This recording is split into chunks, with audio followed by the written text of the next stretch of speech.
Hello Nalnal, welcome you all to my YouTube channel Commerce Study Classes. In this video we will learn review of literature. Review of literature क्या होता है, हम उसको कैसे use करते हैं, basically the meaning of review literature and purpose of review of literature. तो first है meaning of review of literature. A review of literature is a return summary. Review of literature एक शॉर्ट और एक return summary होती है journal की, article की, book की, डॉक्यूमेंट की, जो कि डिस्क्राइब किया गया है पास्ट में, जो कि डिफाइन करता है करंट स्टेट ऑफ इंफॉर्मेशन को, वो टॉपिक को जिस पे हम स्टडी करना चाहते हैं उससे रिलेटेड हम रिव्यू ऑफ लिटरेचर का सर्वे करते हैं, क्योंकि उसमें वो सारी इन्फॉर्मेशन अवेलेबल रहती है. नेक्स्ट है a review of literature is description and analytical of a literature relevant to the particular field of the topic. Review of literature में हर एक चीज़ का डिस्क्रिप्शन होता है जिस पे रिसर्च की जानी होती है या फिर प्रीवियस रिसर्च की गई होगी. It provide a overview what the world already have been carried out or who are the key researcher who did that work. यानी कि अगर मैंने कोई topic of the research choose किया है तो उस पर किसने रिसर्च की थी, उसका पर्सपेक्टिव क्या था, और अब मैं उस पर जो रिसर्च करूँगी वो क्या हो सकती है, और उन रिसर्च के ऑथर्स के नेम भी दिए होते हैं. For example, I am doing the research on non performing asset in banking sector. तो नॉन परफॉर्मिंग असेट किस में देख रही हूँ, मैं बैंकिंग सेक्टर में देख रही हूँ. फिर मैं रिसर्च पर सर्च करूँगी कि कौन कौन से बुक्स, जर्नल, आर्टिकल में इनके बारे में इंफॉर्मेशन दी गई है, कौन से रिसर्चर ने क्या कहा था, या फिर इन सब्जेक्ट पे प्रीवियस स्टडी क्या हुई है. फिर उनको रीड आउट करने के बाद I will get the idea about the all the research I want to conduct. The purpose of review of literature.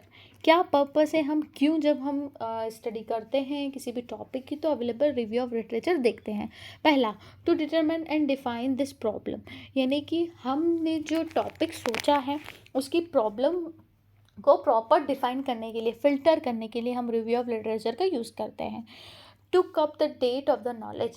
हम नॉलेज लेते हैं जो प्रीवियस रिसर्च हुई थी उसमें क्या कमी थी, अप टू डेट रहने के लिए चीज़ों के लिए जो हमने टॉपिक लिया है और जो हम जो चाहते हैं कि पास्ट में क्या हुआ था उन सब की इंफॉर्मेशन लेने के लिए हम रिव्यू ऑफ लिटरेचर का यूज़ करते हैं. To avoid intimidation duplication will establish findings.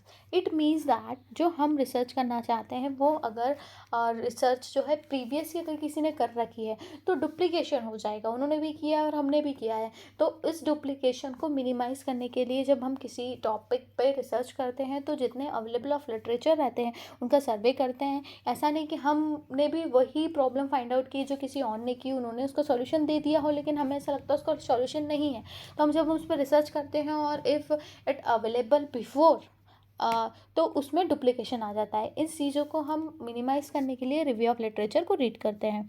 Next है to get understanding of the research methodology. जब हम अवेलेबल रिसर्च लिटरेचर को पढ़ते हैं, हम पुराने सब चीज़ों का आइडिया लेते हैं तो हमें एक मैथड्स का पता चलता है कि जो हमने ऑब्जेक्टिव सेट किया है उसका आंसर हम इजीली कैसे डिफाइन कर सकते हैं, कौन सी मेथड्स, कौन से स्टैटिक टूल्स लगा के हम आंसर को फाइंड आउट कर सकते हैं. नेक्स्ट है to know about the recommendation of previous researcher.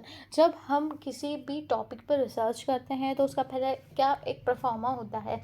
जब हमने रिसर्च किया तो इंट्रोडक्शन होता है, उसमें रिव्यू ऑफ लिटरेचर होता है, उसकी मैथोलॉजी होता है, उसके बाद उन्होंने जो फाइंडिंग कर रखी है वो रहता है, उनके सजेशन और रिकमेंडेशन होते हैं कि अब आगे इस टॉपिक पे क्या रिसर्च हो सकती है या फिर इसमें कौन कौन सी चीज़ें जो है ऐसी हैं जो हम नहीं स्टडी कर पाए, वो recommendation they are mentioning there.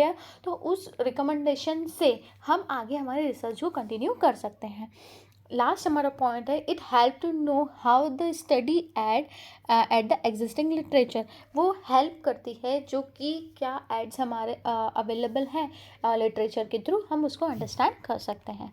Thank you so much all to watching my video. If you like my video please subscribe it. Thank you.